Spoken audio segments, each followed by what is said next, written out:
we get indoctrinated into this earnings mentality of make money, get a good job, get a good degree, get a good career, a good profession. And we presume that it's in the making of the money that the solutions are found. And it's not.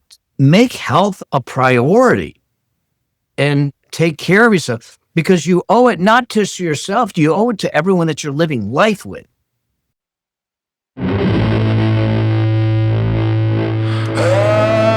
I gotta get myself a little more faith, a little more love. I'm your host, Christa Bigler, and I'm going to guess we have at least one thing in common, that we're both in pursuit of a less stressed life. On this show, I'll be interviewing experts and sharing clinical pearls from my years of practice to support high-performing, health-savvy women in pursuit of abundance and a less stressed life. One of my beliefs is that we always have options for getting the results we want, so let's see what's out there together.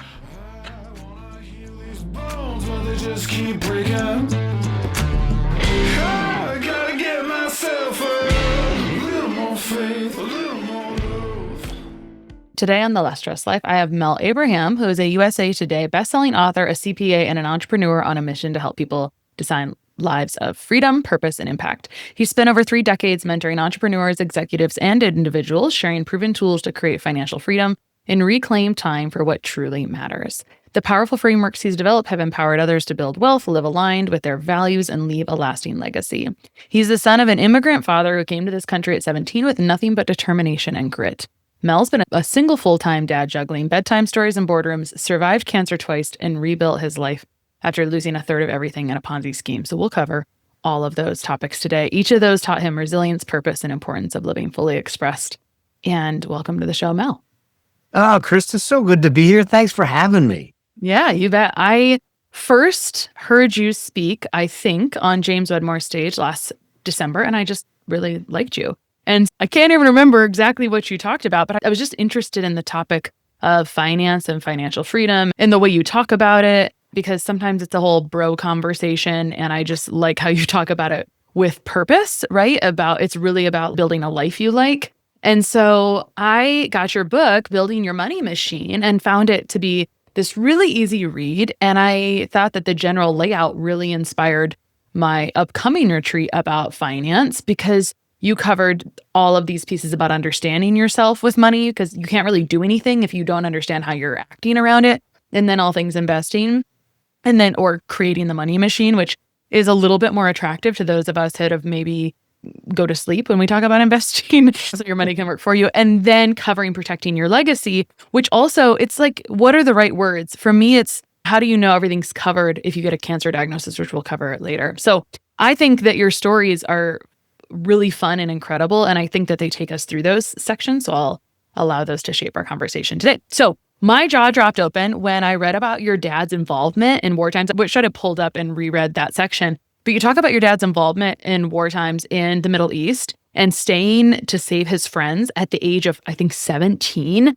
That was such an incredible story. And so if you want to share any of that, but really the question is, I just think it's so powerful how that happened, and then he moved here. And then how did some of that upbringing shape the inherited money stories that you got from your own father? How did it shape your early life and how you used money?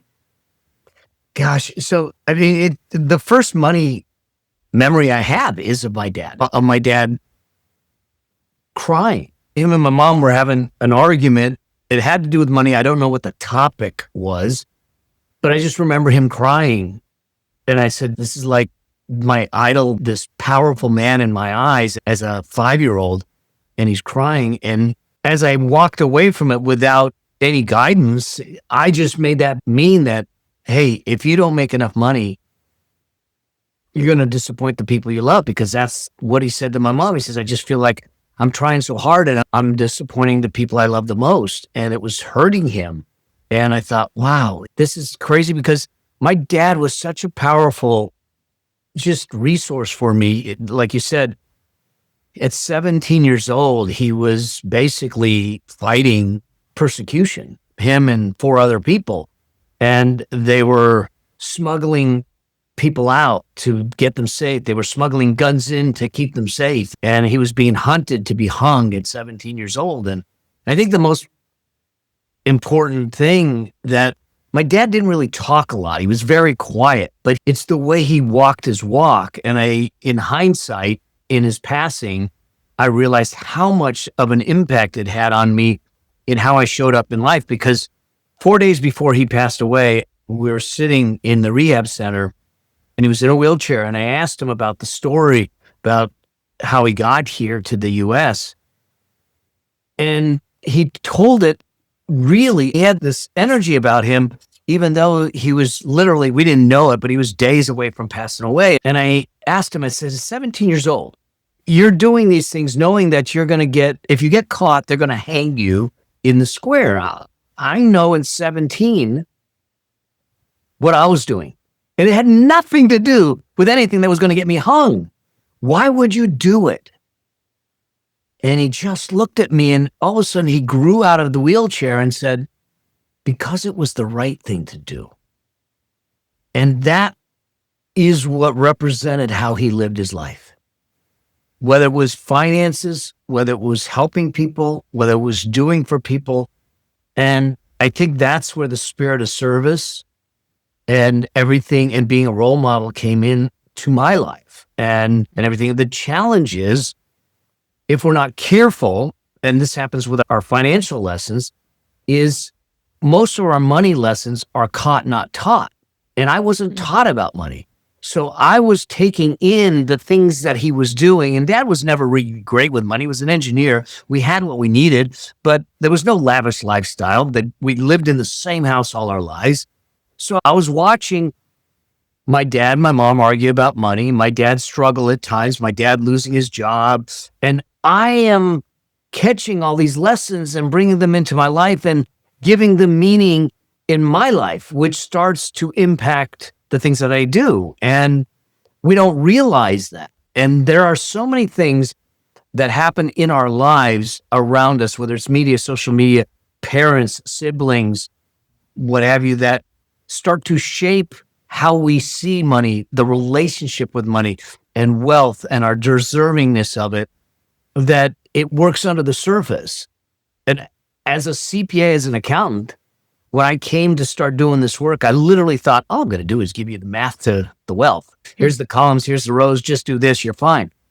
And it didn't take me long to figure out that if I don't deal what's in their head and in their heart, I'll never be able to touch their pocketbook. And that's where this all came from. Yeah. If it makes you feel any better, I work with health and I feel the exact same way about there's all this emotional stuff behind how I had recorded this podcast a month or two ago about like how health and wealth are so similar and parallel. And sometimes we try to outsource. We think someone else will just solve the problem, and you have to still take ownership of it. So how did you end up deciding to go into a finance career? And then once you were a CPA, what were some of these most common things that you saw with people, as you just said? What were some of the most common kind of roadblocks that you saw people run up against when you were trying to just help them do the spreadsheet, help them with their money and to help themselves? So the reality is that my CPA license and my career as a CPA, or at least the beginning of that CPA career, did not teach me anything about money. Taught me about business. It taught me about some of that, but we didn't talk about finance. We didn't talk about money. And in fact, the thing that it did is it tied me to a timesheet, which is a prison in the sense of, if I am always swapping hours for dollars, I'm never going to find the freedom. And what happened is that later in my life as a single dad, I got a lesson. And that lesson was from at that time, my son was 6 years old. And I was trying to build a business. I was trying to build a practice. My partners had pushed me out and I had no clients. And so I did what most people do. I got on the treadmill. I started running. I started speaking. I started writing. I started to get clients in. And all of a sudden things are going well. And I thought I was doing the right thing. And Jeremy comes running in at 6 years old. And he says, "Daddy, I drew a picture of you at school today." And I bent down thinking that I'm going to see this picture of us playing ball or having fun. And it wasn't anything like that. It was me standing in front of two computers and a phone in each ear and another one on the desk ringing. And at the hands of a 6-year-old, I was given probably the greatest life lesson, money lesson, business lesson ever, because what happened is that everyone's telling me, and we all hear it, you need work-life balance, you need work-life balance. But here's the reality. We talk about stress and everything. Balance insinuates that I have one weight on one side, I have a counterweight on the other side. They're playing tug of war with each other, and on average, we're balanced. But that is friction, that is stress. And we weren't meant to live a balanced life. We were meant to live a harmonious life. And harmony, I realized, came from intent. And what I wasn't being is intentional with my money, intentional with my time, and intentional with my presence with Jeremy. And that's the birth of the journey where I said, I got to figure out, how do I separate my ability to earn from the efforts to earn it so I can have the time to put into the most important things in my life. And at that time was this 6-year-old boy. And that was the birth of the idea of the money machine. That was the birth of this journey and this obsession to say, how do I buy my time back? And it wasn't going to be done through a job. Yeah, you talk about being the first step was one, realization, right? Like bringing that to consciousness thanks to your son's drawing. I'm just like, I've heard you tell that story before, and I'm just like, he really thought the world, he was like, I'm going to give him 3 phones. Just thinking about how cute child brains are. But I was thinking about intention and how it's very easy to skip over intention and to not revisit it frequently. I was just doing an exercise with clients last week about just ideal day. I've done that exercise many times for myself, and it changes all the time. And it's really about blooming in the current place. It's not that, we're all going to live on an island and wake up without any worries or cares. It's like, how do you have an ideal day in the current scenario? And the reason I bring that up is because sometimes we might glaze over the concept of intention.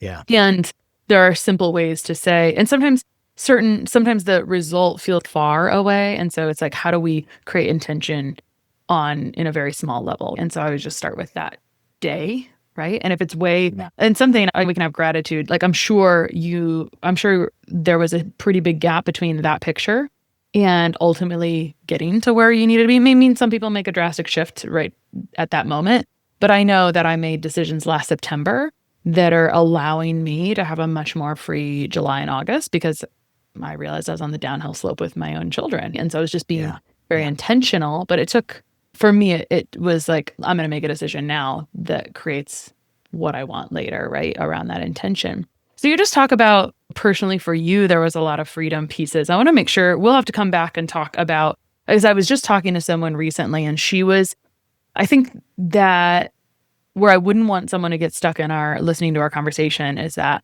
they hear that I don't know, maybe you would want them to hear this, but that they hear that they must quit their job and do something else, only because I was having an email conversation with someone recently where she was going over all those things. And sometimes there's just too many decisions at first. Right. And so there's a first thing overall. And so what is our overall interaction with money as well? So I would say it's common, no matter if we're talking money, health, life in general, that intention, realization, consciousness of like your current scenario and what do I actually want in my intention is always like a good first piece.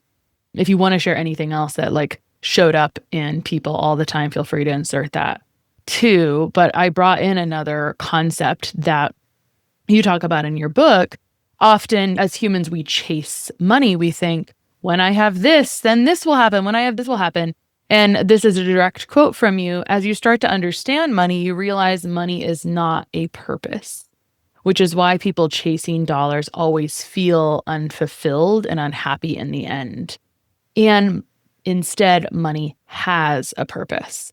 And so I'd love for you to make that really tangible. You suggest people come up with this money purpose statement to help guide decisions and behaviors, a lens, which I love the concept of a question or a statement helping you have a lens. It's like the concept of values, which I don't think should be undercut as, again, an intentional life. But can you describe that more about money not being a purpose and how you can create a purpose statement around money to help you guide decisions? Yeah, I think that the reality is, first off, just so we're clear, I'm not telling people to quit their job. I just want them to live their life intentionally. Mm-hmm. They might have a degree, they may have a parental desire or siblings that say, this is the path you take, just like I did as a CPA. But if it happens to not be the path you're called to, then you make that change at that point. But that's being intentional. That's not just being, you don't want to be Rash. reckless. Yeah. Yeah. But I think that here's where I think the challenge is. We get indoctrinated into this earnings mentality of make money, get a good job, get a good degree, get a good career, a good profession. And we presume that it's in the making of the money that the solutions are found. Mm. And it's not.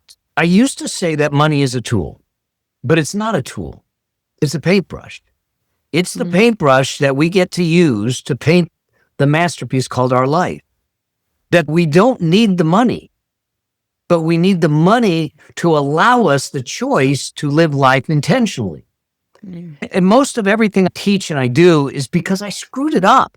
Okay. I was chasing a number. I was chasing that goalpost. I was chasing the next nice car and house and everything. And I was feeling empty. Yeah, I had the scorecard. I didn't have the rich life, that I didn't have the feelings and the experiences. And it was something was missing. And what was missing is that I disconnected the statistic, wealth, from the life richness. And when we turn around and reconnect them and have the conversation around money and what it does to allow us to create the life for ourselves and those we care about, the missions, the movements and everything, now all of a sudden, money has a higher purpose. And when money has a higher purpose, we will raise our life to a higher purpose.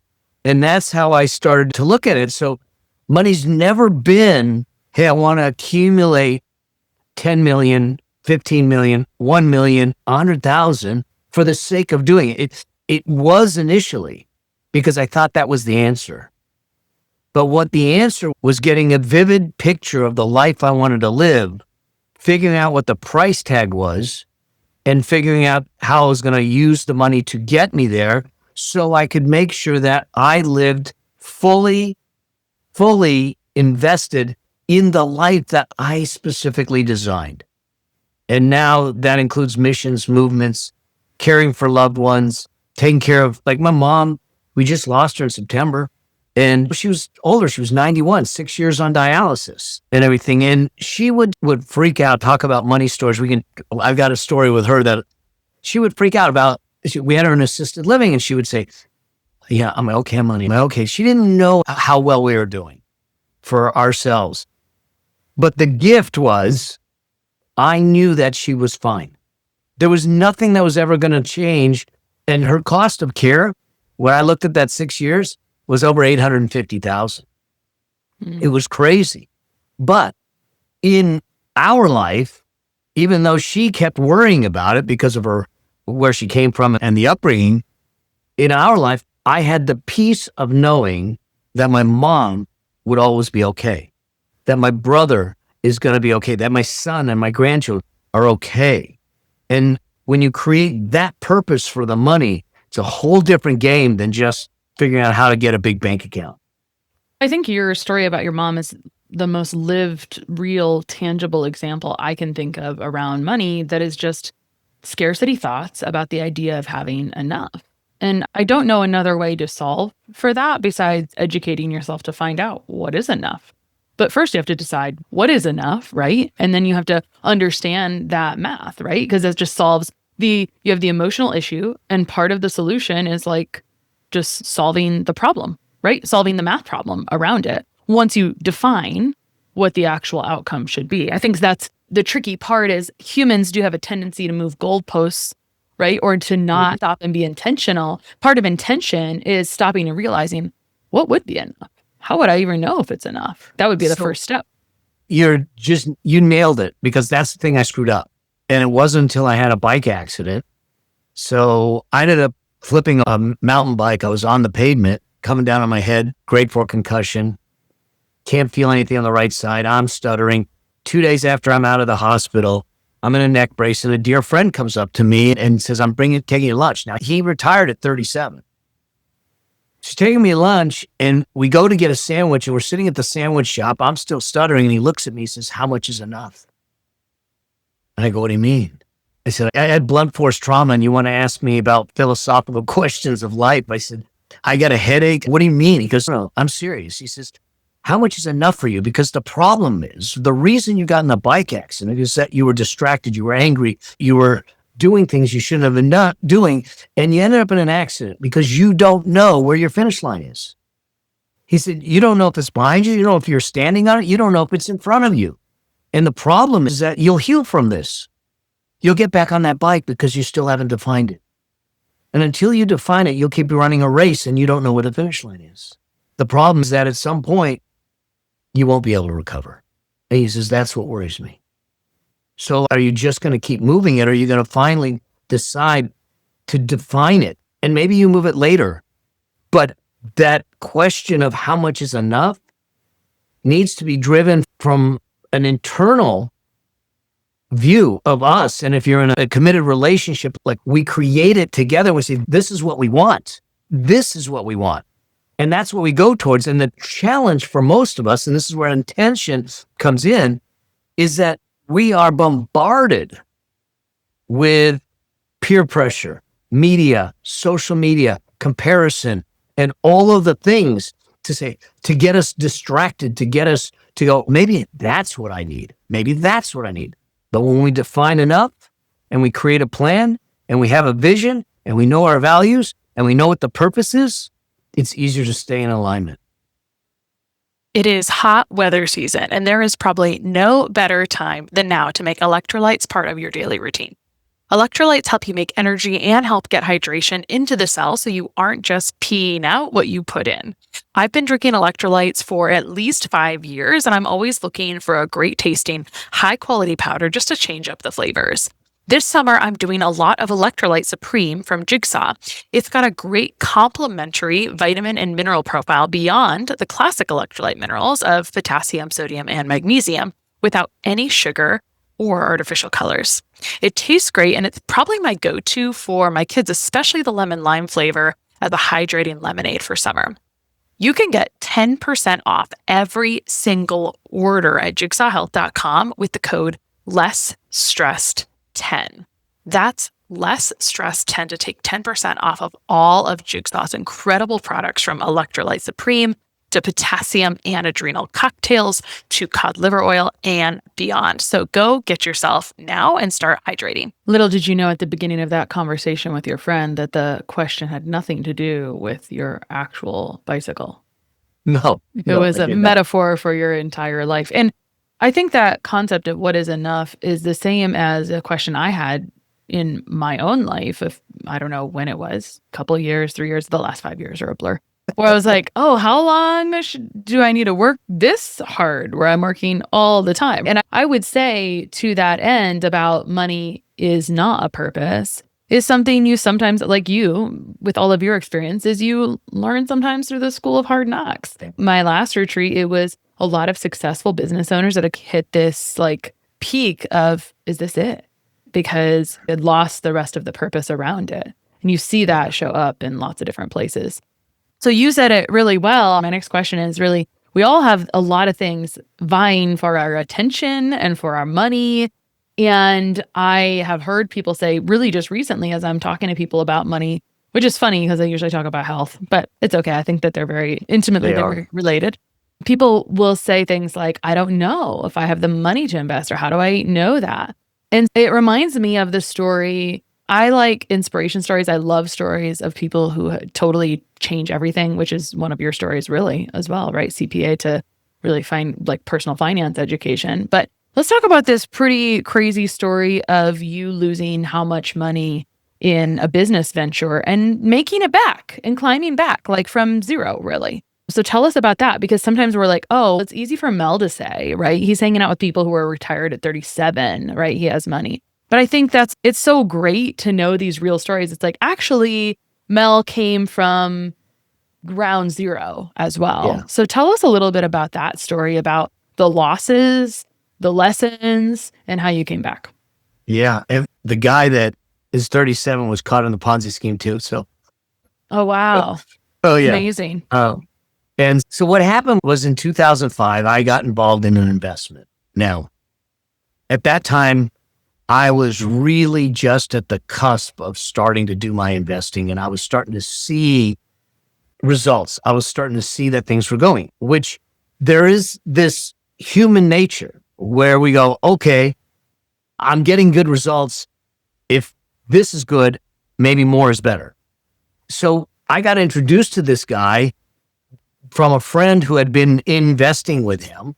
And ultimately what ended up happening is this thing was not an investment. It turned out to be a Ponzi scheme. And I had ignored my rules, so I didn't follow the rules. I ignored the voice.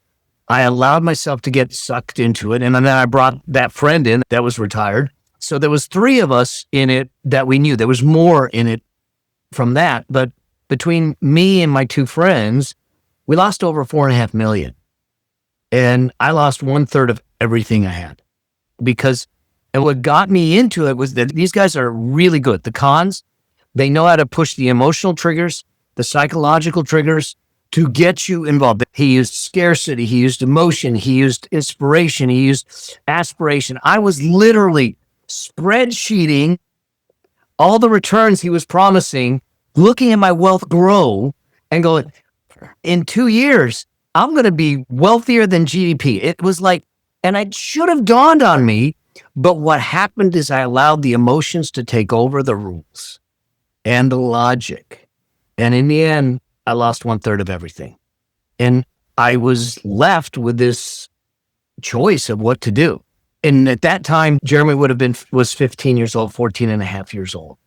And someone came to me and said, here's the deal. You're going to have a choice to make because Jeremy's watching you. He knows something's happened. If he doesn't understand it, just like we said, what's he going to do? He's going to give it his own meaning. He's going to catch the lessons. And he's going to catch the lesson in adversity. And we watched one of the people the 37-year-old that was retired, he just changed his life and kept on going. He was fine. And he was the smallest amount that was lost. The person that got me into it was the first one into it. He spiraled into resentment. He destroyed his marriage. He destroyed his business, and he ended up destroying his liver. He started drinking, and he's literally about 3 years ago just coming back from it. And it's taken that long. And then it was me. And this person said, Jeremy's watching you. And what he's going to take away is going to inform how he's going to deal with adversity the rest of his life. And it was at that point that I go, if I curl up in the corner and do what I was going to do and tell myself the story that I'm a loser, I shouldn't be doing this, that's the lesson he's going to take away. And so I had to look at this and say, we all make bad financial choices. Just hopefully they don't leave the kind of scar that this did. Okay. But we all make bad financial decisions. I still do. I'm not perfect. But the question really isn't about the choice. The question is what we do with it. Because once I looked at it, I said, I had a role in this. I don't have the blame, but I have a role in it. And that empowered me to figure some things out. Because I could have easily blamed him. Look, the guy's a parasite either way. But I could have blamed him and say this was done to me. And then I take away nothing but resentment and no lessons. And then I had to come away and go, okay, I had a role in this. But how did that role come about? What did I ignore? What are the lessons I can take away? What are the things that come about? What did they take away? And the reality at the end of the day was he took my money. And I wasn't going to allow him to take my esteem. And he didn't take my skills to build it before. And so I had to regroup and just say, okay, these are the things that the only thing he took was money. So now how do I regain it? How do I rebuild it? What do I need to do? And the first thing I did was create a whole new set of investing rules. Everything I teach now is born out of that because I swear I don't want anyone else to fall prey to something like that. And I may leave a lot of money on the table because my rules get in the way, but I'm going to be safe. And the people I work with will be safe because I will not go into any investments that don't satisfy these rules anymore. And what allowed me to do is grow, learn more. And then the most important thing is to look at it and say, how do I give this back to the world? Because it's fine that I grew. It's fine that Jeremy learned it. But how do I make sure? Because there was some elderly couples that cashed in their retirements that got their whole world shattered and they didn't have the ability to recover. And so that's where this whole kind of focus on how do I start to teach this? How do I start to get everyone to protect them from doing it? Yeah. I want to underline several things that you said there because I don't want us to miss them. So you said early on something like emotional stuff can block logic. And I see that a lot. When we get emotional, we lose our logical brain. Another thing you talked about was rules that you ignored, because people are going to really want to know about these rules that you ignored and how could you have saved yourself. Actually, I'll go back one step, and just that not making money, he took your money, but you had the option to say, what did that mean? Like, what meaning did you apply to him taking the money? You could have said, I'm a victim, I'm not qualified, all these things. These are real narratives that probably, it would be really normal. It's very human to recruit that negativity bias. And I think one place you have been extremely fortunate that shows up in your story is surrounding yourself with incredible people that have showed up in the right places, like these little earth angels almost showing up to help guide you, really. And I just think about, not letting that money mean things about you. And also the concept of, and this is where it relates to health, it relates to everything in life, is am I choosing victimhood, right? Am I choosing victimhood, which creates a disempowered place and creates desperation? Or can I take a different road? Can I create can I rebuild in an empowered place, right? Which is just the thoughts of, hey, he took my money. He didn't take my esteem. He didn't take the skills. I had to build that. And so you have to really recruit those positive thoughts to like get yourself over a hell of a hump, right? A hell of a hump. So all the things that we would say, were actually like the things that really saved you from a negative spiral, I would say, probably. And has changed the trajectory of not only your life, your son's life, your family's life, but those that you interact with. Okay, so anyway, about the rules that you ignored, just give us a snapshot of that, because you mentioned it multiple times. And I know as my listening ears were listening, it's, tell us what rules you violated, please. So the first and foremost rule is never, ever invest in anything you don't understand. And I didn't understand the transaction. I didn't understand the deal. I had an inkling of it, but I didn't fully understand it. And because I didn't understand it, let's be clear, I wasn't meant to understand it. That was the intent. He wanted to give me enough to think that I understood it. And that's what a lot of these con artists will do. You don't have to tell us the context. I'm just curious to make it more tangible. Like what he was doing? What was just to help us understand it better. In general, what he was saying is that he was taking our money and using it to buy distressed assets. Okay. So imagine the time, this is just before the 2007, 2008 crash. So businesses are starting to drop. They have assets that they got at fire sale. And so he's telling us that's what he's doing. He's borrowing money, doing a purchase of these assets, taking title to these assets. Then he's going to a bidding site and selling the assets at 2, 3, 4 times that. And he's doing it in 6-week cycles. And that every 6 weeks, we'll make 20% on our money. Okay.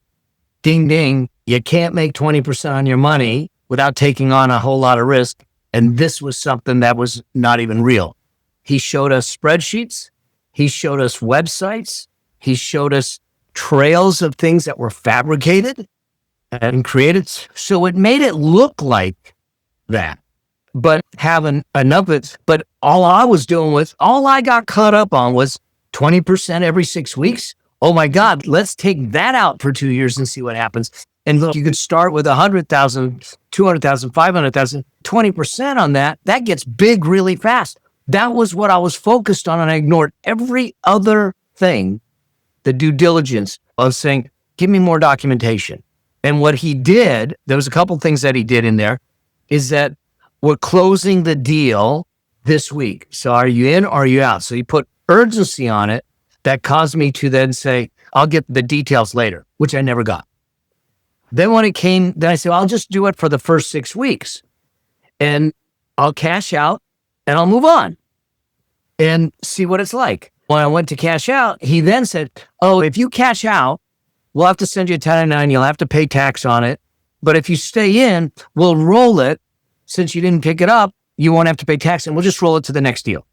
So all of a sudden he got me in to start rolling it and I wasn't paying attention.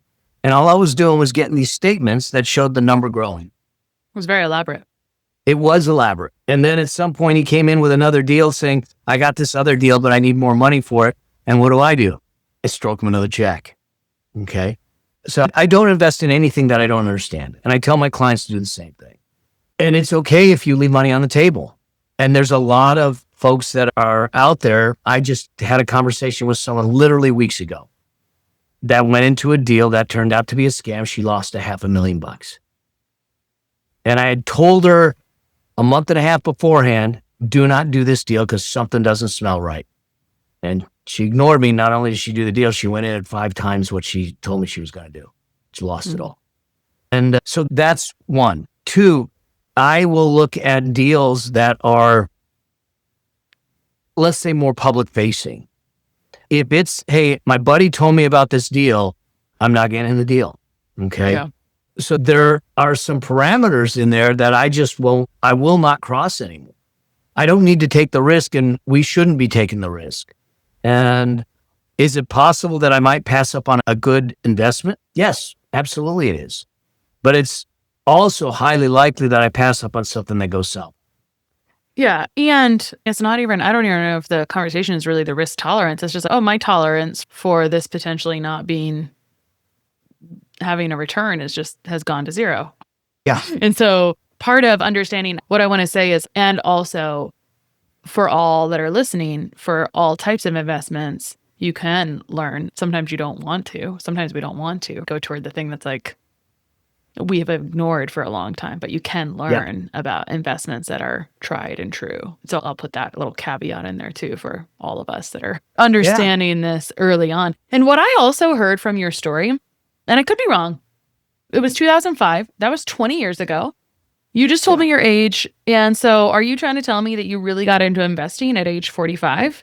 And if so, also, what did you think? And maybe this was all in the middle of that scheme. What about the crash of 2008? Because we've been looming this economic crisis for 5 years. And it's like history, there's always things repeating themselves, but fear is this constant in life. And even your story could elicit fear accidentally. So anyway, just curious, what did you start investing at 45? I started investing a little earlier than that, probably in my late 30s, but it wasn't serious.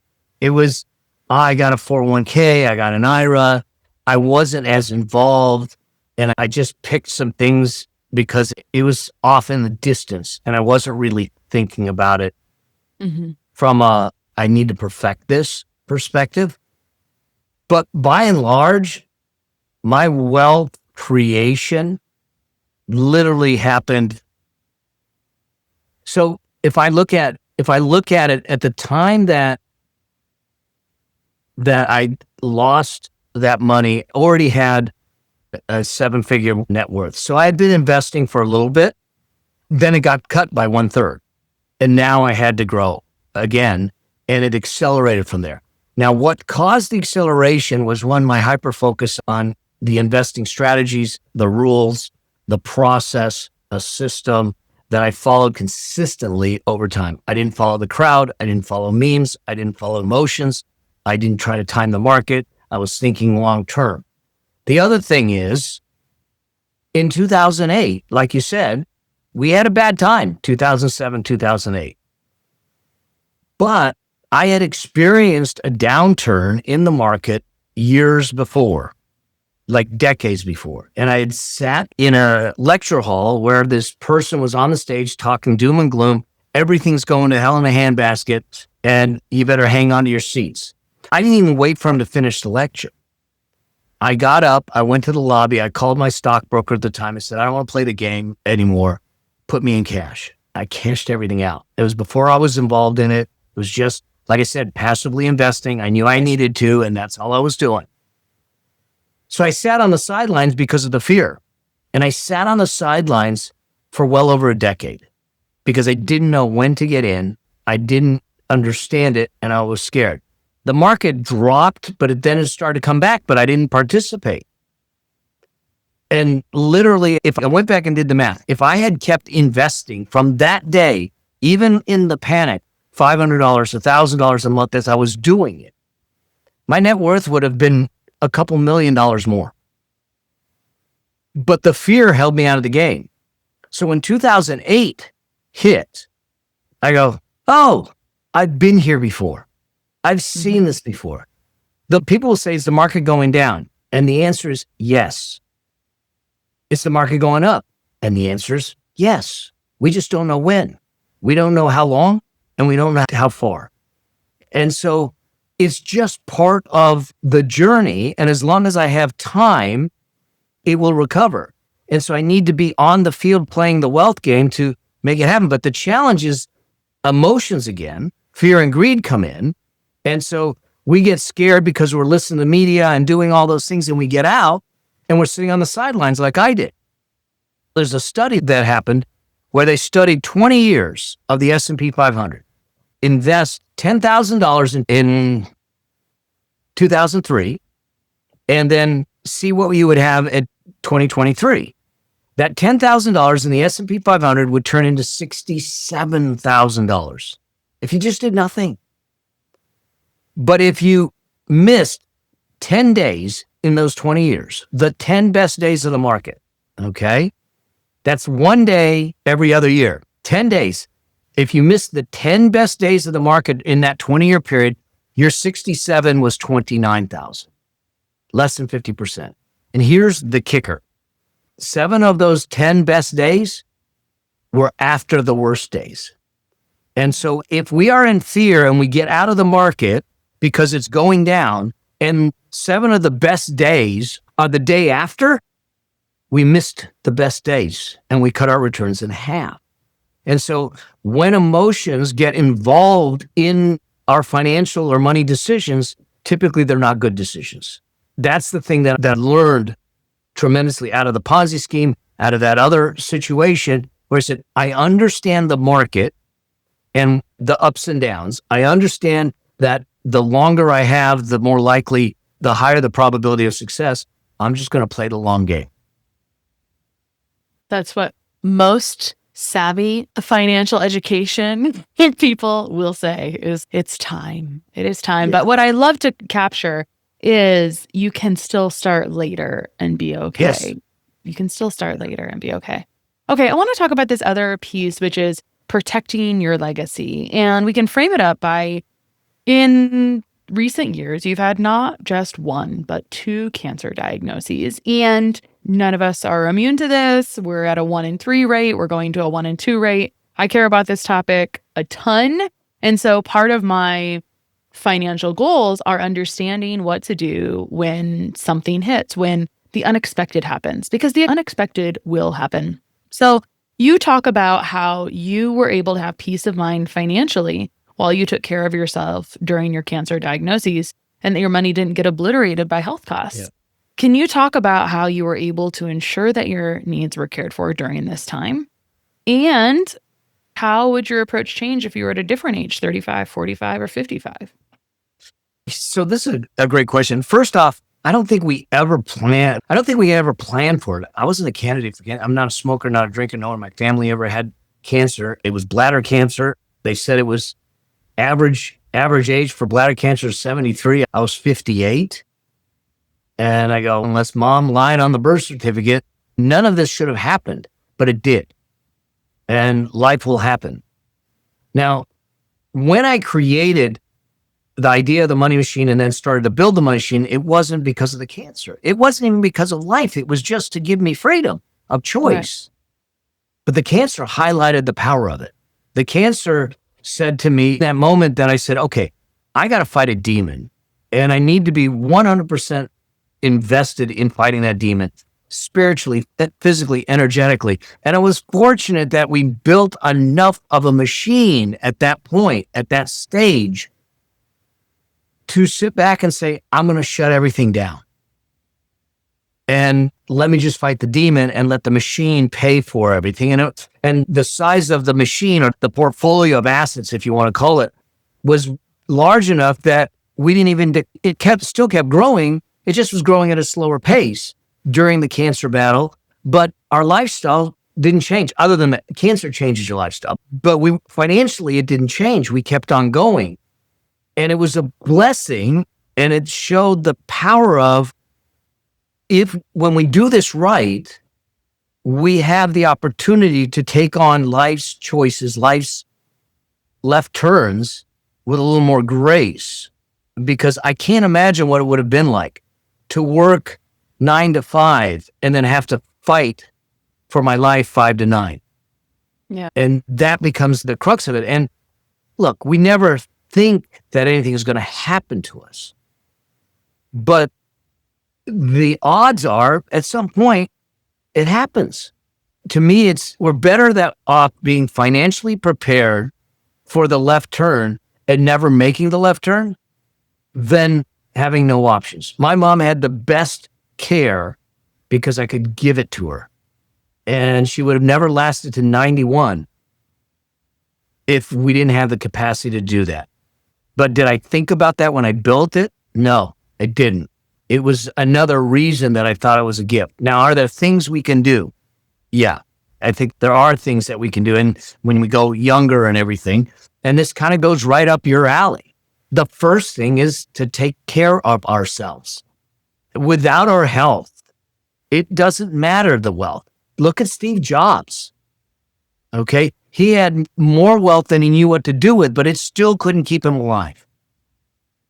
And so the first thing is make health a priority and take care of yourself, because you owe it not just to yourself, you owe it to everyone that you're living life with and everything.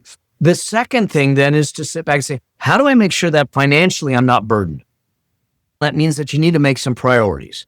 And some priorities might be certain types of insurance. If you're the breadwinner in the family and people are reliant on you, then things like long-term disability might be something you get that will pay for the bills during the time that you're trying to go through this situation. And I have a long-term disability policy that paid me twice, once when I herniated disc in back and when I did that bike accident, that allowed me to just focus on healing, and the bills were paid.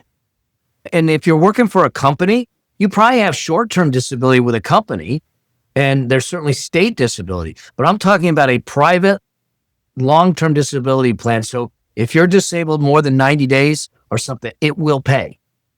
And then you don't have the pressure of it. So there are some ways to insure it, but then the other side of it is to make investing a priority. Too many people right now, what they're doing, and I get it. I don't want to be insensitive to the cost of life today. Whatever our financial situation is, people say, I got money issues. I said, no one has money issues. No one.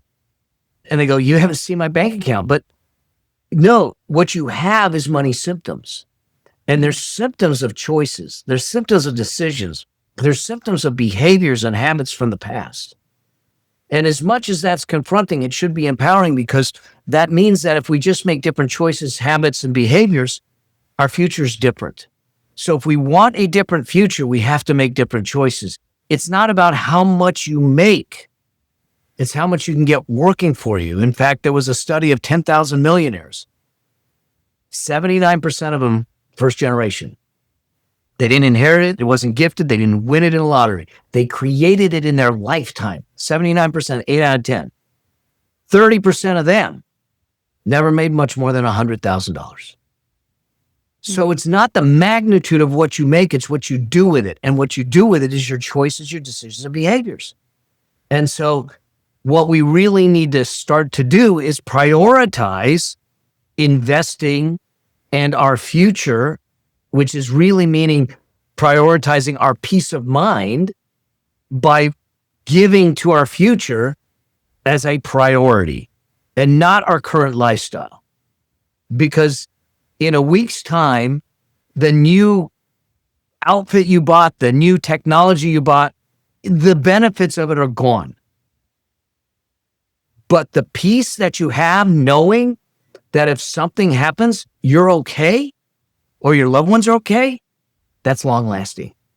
And the only way that happens is that we flip it on its head and we say, I'm going to make investing a priority. I'm going to allocate a percentage of my income as a priority to start building my money machine so I have a life of choice. Because Mel, you're a fan, you're a proponent of enjoying life and not like being your coffees. It's just a matter of, have you prioritized? If you say you want to be ready for the unexpected, have you prioritized that first before? I think that's what you're saying, right? Is I considered that piece first, or have I been setting it aside and been saying maybe later? And in reality, like I don't have a long-term disability policy and I'm putting it on my list to do. I wonder at what age you thought, man, I should do that when that was highlighted. So here's the interesting thing. I never thought about doing it. But at one point, when I had the firm, the CPA firm, and I was a partner, I had partners. And when you have partners, one of the challenges is what happens, and this is a whole different discussion, but when you have partners, you have to deal with the D's of partnership. What happens if they have a desire to retire? What happens if there's a divorce? What happens if there's a disability? What happens if there's a death? Okay. What happens if there's dissatisfaction? Those are the 5 Ds. As part of this partnership, they said we can insure the death and we can insure the disability. So I got this policy back in the day, and I'm talking about going back to 1996. That's how long I've had this policy. But it was put in place before I knew and understood the power of it back then. And then I just carried it because I've seen the use of it and paying for it every month. So it wasn't like the light bulb went on me. It was more like we had a senior partner at one point and we were trying to preserve the business. And as part of that, we put these insurance policies in place to cover it. And when we went our separate ways, we took our policies with us. And that's how it, so I'd love to say I was a genius and I thought about it, but I really wasn't. But in hindsight, it's something that I recommend a lot. There's more likelihood of someone being disabled than there is dying. I'm going to die. So that there's 100% likelihood we're going to die, but there is a high likelihood that there's a disability prior to that.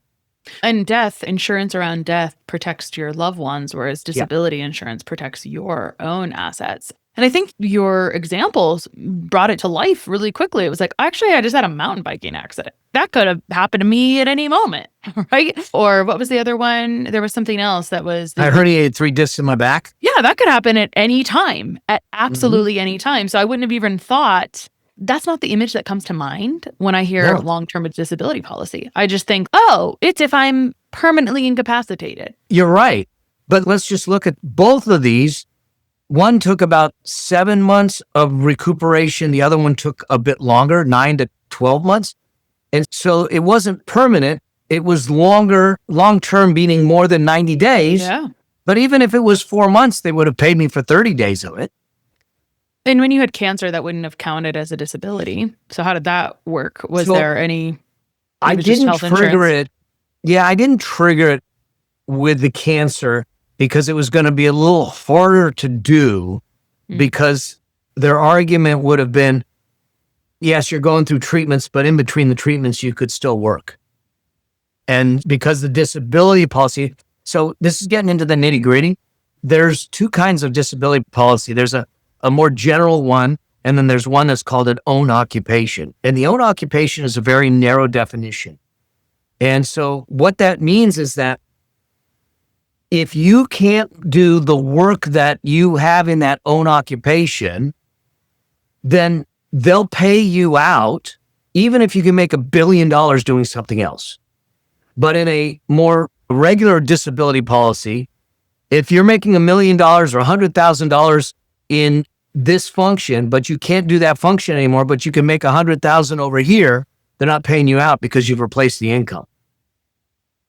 And so I had an own occupation, but I was still mobile. I was still able. And so it would have been challenging. And what happened was it was a 5-year battle for the cancer, but I was still doing things and I needed a 90-day wait period. So it would have been hard to trigger and I just didn't trigger it. And would I have pushed it if I didn't have the money machine in place? Yes, I probably would have pushed it but I had the structure in place and the finances in place to be able to go, okay, it's not what we wanted to do, but let's flip the switch on and have it pay for our lifestyle. So I didn't have the necessity to try and work the insurance company to get them to pay. Yeah.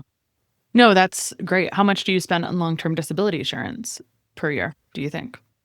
Probably at a good deal because you started a long time ago. Yeah, but it's not cheap. I pay $400 a month. Oof, But that's pretty bad. That's what health insurance used to cost once upon a time. Yeah, once upon a time. But I pay $400 a month. It has paid me over six figures twice. And if there's a disability that I trigger, it pays me multiple five figures a month until I die. Interesting. Yeah. So you're playing a probability game. Yeah, for sure. Always. Yeah. Just trying to decide how much to invest in insurance sometimes because it can be. You don't need it all the time. At some point, things will build to a point where you're self-insured. Like I have no life insurance. I had term life insurance for a while, but we don't need it. We don't need it for estate taxes. We don't need it for anything because we have the machine. Now, if we didn't, I need the life insurance because I want to make sure that my wife is taken care of, my son and everything. Now, the life insurance is not meant to make people rich. It's meant to replace the income that they are reliant on so they can live. Yeah. And so at some point, we decided we weren't going to renew the life insurance. What happened was it was expiring and I needed to renew it. And I was in the middle of the cancer. So they were going to go, yeah, we can't renew you. And then you have to wait 5 years, beyond 5 years. And by that time I go, they're going to tell me I'm too old at that point. Yeah, the cancer's past you, but you're too old. So we didn't need it. So we made a choice to self-insure. Yeah. Interesting. Yeah. Concepts I haven't even really thought about. And I was thinking about, if you had cancer at age 45, of course or even 55, really before the age of drawing from retirement, you have options to draw the principal that you put in. But otherwise, you would have been relying on other types of investments or brokerage or savings, et cetera, that you had been drawing from. It gets deeper into the things of, if you're building the machine, you want to do it in buckets, because if we need access to money prior to retirement age, we need it in a bucket that isn't going to penalize for it, for taking it. So that's where we get the tax-free bucket, we get the tax-deferred bucket, and we get the taxable bucket, and we just put money. So you got the Roth, you got your traditional retirement accounts, and then you have your traditional brokerage account, and we're allocating and moving things around. So if I need to bridge the time between accessing retirement funds without penalty and today, I have a place to go without penalty and without incurring a huge tax. Yeah, that's helpful. What are the tax-free buckets if someone wanted to withdraw before 59 and a half? And then I'll wrap up. So before 59 and a half, so there's two things. One, a tax-free bucket is pretty much only the Roth. Okay. So you got Roth IRA and you have Roth 401k. So you put the money in, it'll grow tax-free at 59 and a half. You can take the money out. You can start taking the money out. You don't pay a dime in tax on it because you didn't get a deduction for it. And you don't pay a dime in tax on the growth. It's a wonderful account. Okay. Now it's so good that they limit how much you can put in and they limit your income. If you make too much, you don't qualify, but they now allow 401ks to have a Roth element to it. So not only do you bypass the income there, so the income is, 160, don't quote me on that, 1,000 for a single, 240 for a married. So if your income's above that, you can't put it in a Roth IRA. But if they have a Roth 401k at the company, you can put it in there and it doesn't matter what the income is. And instead of being limited to $7,000 or $8,000, you can go to $23,000 or $30,000. So that's the only thing that is a tax-free bucket. Okay. But you cannot draw the money out before 59 and a half in total. The only thing you can draw out of that account prior to 59 and a half is the amount you put in. All the growth has to wait. Otherwise you pay penalties on it. Mm-hmm. The other way to do it is in your traditional brokerage account. You have a Schwab account, a Vanguard, or a Fidelity account, and you're putting money into a traditional brokerage account. And you have investments there. And if you need to access that money, you can access it anytime. And the only tax you'll pay is when you sell the investment, you'll pay the capital gains tax on it. And If it's held for more than a year, you'll pay a maximum, forgetting state taxes for a moment, you'll pay a maximum of 20% versus our individual rates can hit 35% or more. And so you still will pay some tax on it, but it's at a different tax rate. It'll be a capital gains rate if you held it for more than a year. Yeah. And then there's a whole lot of other details, right? Oh, yeah. Ladders and all kinds of things. And that's where it's once we're way zoomed out and we've addressed the zoomed out thing, then we can zoom in, right? Okay. So much to talk about in that kind of conversation, but hopefully our listeners found it so helpful to hear those really fun stories, because even for me, I thought, oh, long-term disability, I wouldn't have thought about it for a mountain biking accident. So helpful. Mel, where can people find you online? Got them. So the two primary places that I play, first is my YouTube channel, where we do a lot there. I do 2 recorded shows a week there, and I do a live stream show every week. So there's plenty of content there. I answer questions, so people submit questions and everything. YouTube, Instagram under Mel Abraham 9. You can access all of that stuff through my website at melabraham.com. And then my book, which is Building Your Money Machine. If you go to yourmoneymachinebook.com, you can order the book from Amazon. You can get a bunch of free training and other resources that go along with it there. Yeah. And I have loved that book very much. Mel, thank you for making this topic so easy to digest. I think that I'm sure your life's work is like sitting around thinking of an analogies and metaphors to make this easier for those of us whose brain doesn't always work around it. But I appreciate that. I'm a lover of analogies and metaphors. So it's probably why I love your work. You do a great job of empowering around money. And so if you wanted to leave people with one kind of empowering statement in a topic that is so often riddled with fear, what do you think you would want to leave people with? I think that the biggest thing I want to leave people with is the reality is that the gift in life is actually you. And we get so caught up in stuff and other things, but the real gift is finding a path to bringing the full you to the world, to nurture that gift that you are given here, and to use the finances, to build the finances so you have the choice to nurture the gift. So we can get to those last days of our life, those last moments of our life, and know consciously and unconsciously that we lived it fully and we did it our way, that we did it in alignment with our values, our vision, and congruent with what we were put here to do, and that we get a chance to take the gift that we were given at birth and nurtured through our life, and that we get a chance to look back at the people we love and hand them the gift and say, it's yours to take it from here. And then we walk away knowing that we lived it fully. That's a rich life. Yeah, I love that. Thank you. Because I missed the question about a rich life versus a wealthy life or whatnot. So I appreciate you so much for coming on today and all that you shared and all of the beautiful stories. So thank you so much. Oh my God, thanks for having me. Just keep breaking.